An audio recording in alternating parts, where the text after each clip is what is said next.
I'm laying on the floor, so bear with me, but today we're going to talk about some things I know to hijack your brain. Because have you ever walked into a situation and you're like, this is going to be great, it's going to be the best party, and it was a really amazing party? Or have you ever walked into a situation you're like, this is going to be lame, and it was lame?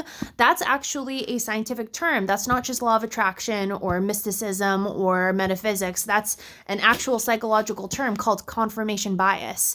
So if you think that the sky is really cloudy and someone else thinks that the sky is really clear, you both are going to have a different experience mentally and feeling wise, because our brains will work to prove us right. Yep. So it's not just people being stubborn. It's an actual mental thing. So you'll look at the sky and you'll see a bunch of clouds, and the person next to you will see the sky and they'll see the blue and see how clear it is. It's just a different experience. It's what our brains do to help us and to move us in the right direction in life. Okay. So we can actually use this to our benefit. So back in 2009, I was in Paris studying abroad, and I had this moment at 19 years old. Just told my age. I said, oh, happiness is a choice, because I think I was just getting high on Parisian vibes. But at the same time, I kind of had my shit together, because, I was just thinking, yeah, happiness really is a choice. I could be miserable today and I can really create that for myself, or I can make it a great day. And even though I'm in Paris, maybe I can make at home as amazing as Paris is for me. So how do we do that, right? How do we use this hijacking confirmation bias to our benefit? So basically, I used to use this all the time for acting auditions and classes. Whenever I had a lot of fear, or I was just kind of being negative about walking into an audition, it was always horrible. It was a horrible experience. But whenever I was like, this is going to be a great audition, this is going to be so fun, this is going to be amazing, especially in situations where it's very high stress, high pressure, it always turned out amazing. Even if I didn't have my best performance or whatever, it still was a great experience. So why? Why do our brains sometimes say, yes, this is amazing, and then other times it's like, no, this is horrible? It's something called availability heuristics. Okay? Availability heuristics essentially is a way of thinking that our brain does. And so availability talks about what our brains can think about first. So this has to do with trauma. If you've had a traumatic experience, as an example, let's just say, because this is my thing, bridges, right? But also I was just talking about this, with friends. Whenever I think of ocean, I think of Jaws. When I think of flying in an airplane, I think of those terrible 2000 movies where planes were always crashing.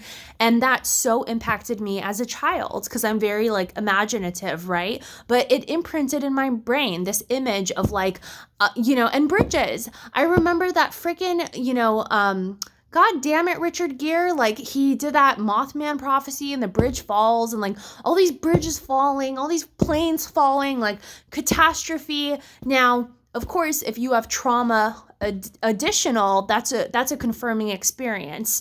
So if you live in this world where you've had a lot of trauma, it's confirming to you, yeah, shit is catastrophic in your life. So those two elements together, this imprinting of these images, which is the availability heuristic, it's just the image that pops into your brain when you have these associations, on top of trauma that's confirming that experience, that bad shit happens.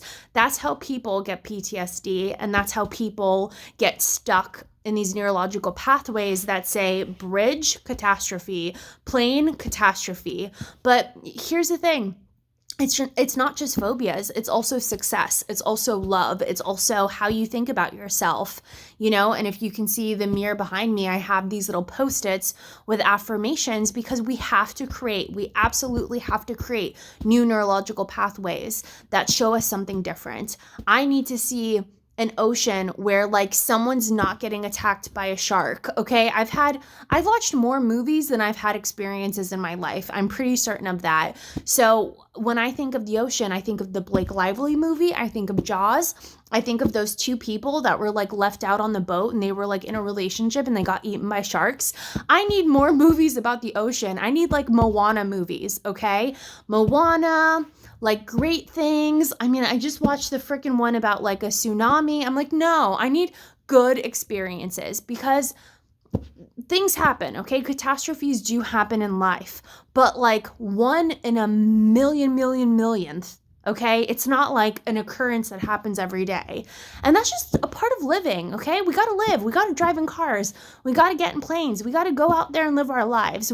Yeah, be safe. Like, I'm not encouraging you to go into the ocean with like a bunch of dead fish in your pocket or, like go on a bridge and like swerve around or get on a plane and like, I don't know, like your pilot's drunk or something. Like, let's not do that. Obviously, let's be logical and reasonable about all of this, but we still have to live our lives. And I want you to live your life, and I want you to walk into those experiences with a positive confirmation bias, with availability heuristics that tell you this is going to be an amazing experience. And there's only one way of doing it, okay? So this is absolutely mystical. This is absolutely metaphysical, and this is absolutely psychological. We need to create some positive visions for ourselves.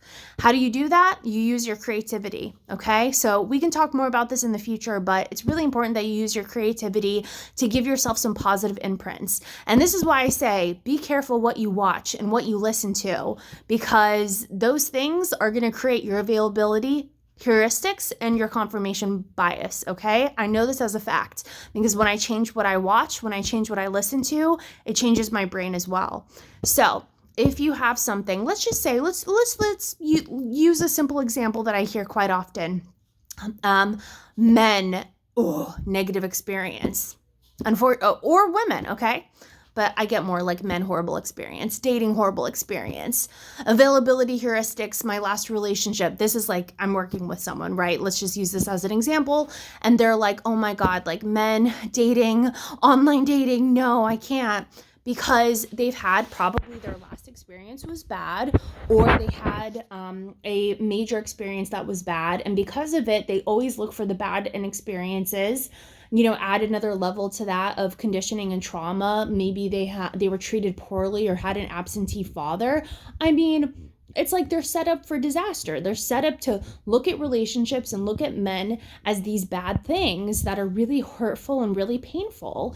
And, when we look at the situation objectively, it's like, that sucks. That person is being robbed of their dreams and of something really beautiful and really powerful. And they're also robbing their future partner of them, of all of the beauty that they have to bring to a relationship and a partnership.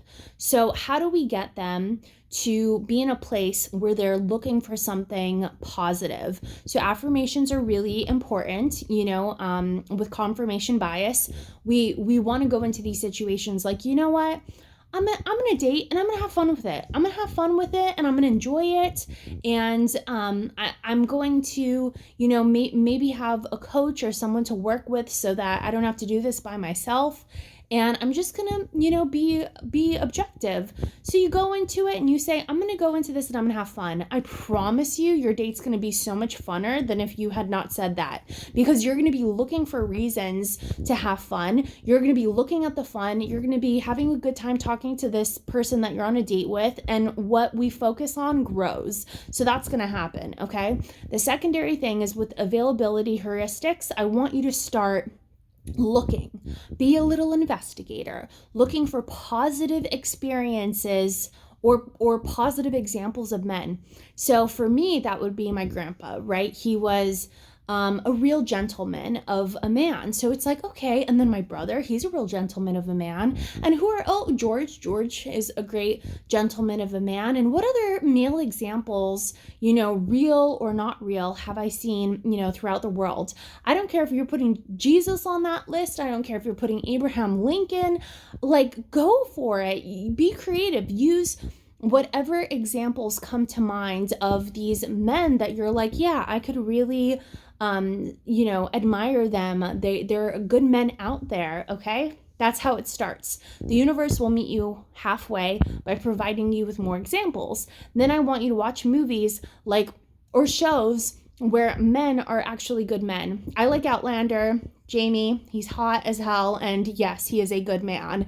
You want to look and look and look and look and feed your brain, which is a little garden, with positivity and positivity. Now, when you go into these circumstances and you're filled with these positive associations to men and dating, you're not going to have that same, morbid approach that you did before, that like everything was hopeless. No, you're going to actually feel like maybe I was wrong. And it's a good thing in situations like that to be wrong. So I hope this is helpful. Please put it to use. Love you so much.